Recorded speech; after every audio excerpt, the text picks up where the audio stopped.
ያምነኛል አያምነኝም? አንድ ሁለት ሶስት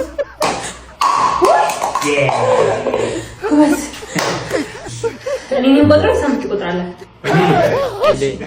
አዙሪው እንጂማ ሁለት ልትፈልጠው ነው እንዴ? እንደሱ እኮ አይደለም።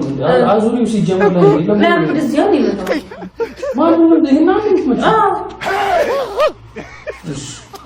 አንድ ሁለት ቆይ አንቺ ቁጥር ይበቃል። አንድ ሁለት ሶስት ምንድነው? አላመጣም ለንተ አረኛ ምን ይሻለኝ ግን እንዴ አሳዘርሽ ኮላ ቆይ መስሉ አማረኝ ምን እንደሚያ ምን ካደረገ ተሰጠው? እሺ አይ አንደማት ነው ያለው ሶስት በፍጹም በቃ አይ እኔ አሬ ቅርብ አታምነኝ እኔ ምድር ላይ ካሉ ሰዎች ሁሉ አንቺን ነው ማለት እኮ ታምነኝ እኮ አምንሻለሁ። በቃ ይሄን አይፈልግሽ ለማታምነኝ